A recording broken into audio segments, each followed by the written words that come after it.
KUTTYMA குட்டிமா TAMIL Tamil TV குட்டிமா Tamil TV நேயர்களுக்கு வணக்கம். நான் தான் உங்க மணிகண்டன். தொடர்ந்து குட்டிமா தமிழ் டிவி சேனலுக்கு நீங்க நல்லா தர கொடுத்துக்கிட்டு இருக்கீங்க. அதுக்கு இந்த நேரத்துல ஒரு மிகப்பெரிய நன்றியை தெரிவிச்சுக்கிறேன்.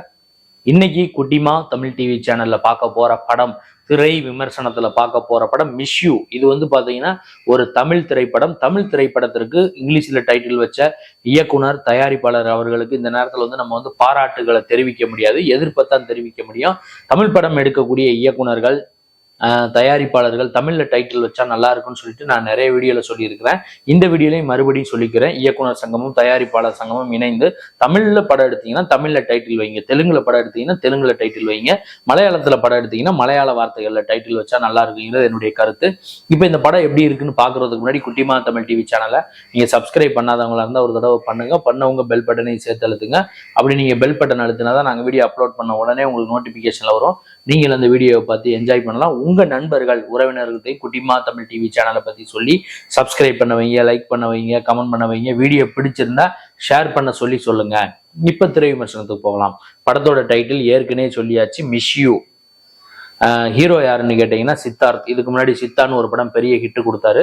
அதுக்கப்புறமா இந்த லவ் ஸ்டோரி படத்தில் நடிச்சிருக்காரு. ஆசிகா ரங்கநாத் கதாநாயகி, அவங்களும் சில படங்கள்ல எல்லாம் நடிச்சிருக்கிறாங்க. அதுக்கப்புறம் பாத்தீங்கன்னா பாலசரவணன், லொல்லு சபா மாறன் மற்றும் பல முன்னணி நட்சத்திரங்கள் நடிச்சிருக்காங்க. இந்த படத்தோட கதை எப்படி ஆரம்பிக்குதுன்னு கேட்டீங்கன்னா, படம் ஓப்பனிங்கே பாத்தீங்கன்னா ஹீரோவோட அம்மா அப்பா ஒரு குரூப் மிரட்டிட்டு போறாங்க. அமைச்சருடைய பையன் மேல ஹீரோ கம்ப்ளைண்ட் கொடுத்துட்டாரு அப்படின்னு சொல்லிட்டு ஒரு குரூப் மிரட்டிட்டு போறாங்க. மிரட்டிட்டு போனதுக்கு அப்புறமா அவர் கூர்க்குன்னு ஒரு ஏரியாவுக்கு போறாரு, கர்நாடக மாநிலம்னு நினைக்கிறேன்.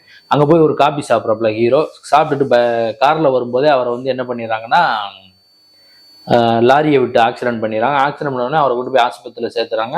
ஆஸ்பத்திரியில் சேர்த்தோன்னா அந்த டாக்டர் ஃபோன் பண்ணுறாரு. நம்பரை பார்த்துட்டு இவங்க அம்மா அப்பா ஃப்ரெண்ட்ஸ் எல்லாம் போகிறாங்க. போனால் இவருக்கு பார்த்தீங்கன்னா தலையில அடிபட்டதுனால இன்டர்மீடியட் மெமரி லாஸ்ன்னு ஏதோ ஒன்று சொல்கிறாங்க. அதாவது இந்த மிடில் ஆம்பில் கேட்ட அந்த நடுவில் கொஞ்சம் பக்கத்தக்கான படத்தில் தலையில் அடிபட்டோன்னு அவருக்கு மறந்துடும் சில விஷயங்கள். அது மாதிரி இவருக்கு கடந்த 2 வருடங்களில் நடந்த விஷயங்கள், 2 வருஷத்துக்கு முன்னாடி என்னென்ன நடந்துச்சோ அதெல்லாம் மறந்துடுற மாதிரி சொல்கிறாங்க. சொன்ன உடனே இவர் குணமாகி வராரு. குணமாகி வந்தோடனே சென்னை எக்மோர் ரயில்வே ஸ்டேஷனுக்கு வராரு. வந்தவர் அங்க ஒருத்தர் கருணாகரனை சந்திக்கிறாரு. அவருக்கு ஏதோ லவ் ஃபெயிலியர்னு அவருக்காக சொல்றாரு.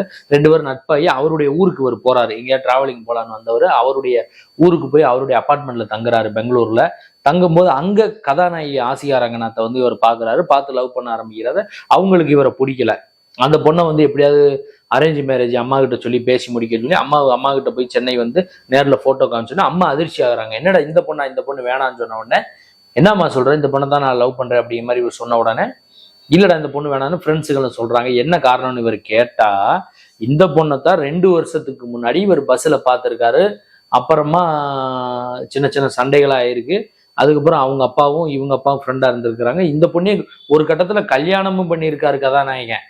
என்னங்கடா இது அப்படின்னு பாத்தீங்கன்னா, கல்யாணம் பண்ணியிருக்காரு. பண்ணவர் அப்புறமா ஒரு பிரச்சனையில டைவர்ஸும் பண்ணியிருக்காரு. இது எல்லாமே இவருக்கு மறந்துருக்கு. இப்ப இவங்க சொன்னதுக்கு அப்புறமா இவருக்கு ஞாபகம் வந்துச்சா வரலையா, மறுபடியும் கதாநாயகியை போய் இவர் பார்த்தாரா இல்லையா பெங்களூர்ல, அதுக்கப்புறம் என்னதான் நடந்துச்சு இந்த மிஸ் யூ திரைப்படத்துல, இதுதான் இந்த படத்தோட 2ஆம் பாதி திரைக்கதையா அமைஞ்சிருக்கு. இதுல பாத்தீங்கன்னா ஜிப்ரான் அவர்களுடைய பின்னணி இசையும் பாடல்களும் நல்லாவே இருக்கு. நல்ல பாடல் வரிகளும் நல்லா கேட்குது. மியூசிக்குமே நல்லா பண்ணியிருக்காரு அவர். சவுண்ட் மிக்சிங் தபஸ் நாயக் அவரை பத்தி சொல்லி ஆகணும். அவர் மிக்ஸ் பண்ண அந்த சவுண்ட் மிக்சிங் பாடல்களுக்கு ரொம்ப அருமையா வந்திருக்கு. ஏன்னா சில பாடல்கள் பாத்தீங்கன்னா மியூசிக் மட்டும்தான் டாமினேட் பண்ணியிருப்பாங்க. இதுல பாடல் வரிகளும் நல்லா இருக்கு, மியூசிக்கும் நல்லா இருக்கு. அதுக்கப்புறம் டான்ஸ், சித்தார்த் ரொம்ப வருஷத்துக்கு அப்புறம் பாத்தீங்கன்னா டான்ஸ் நல்லா ஆடி இருக்காரு. அதெல்லாம் நல்லா இருக்கு. ஃபைட் சீக்வன்ஸ் நல்லா இருக்கு. ஆசிகா ரங்கநாத்தை கேமராமேன் அழகா காமிச்சிருக்காரு. படத்துல வசனங்கள்னு பார்த்தா பெரிய அளவுல வசனங்கள் இல்லை.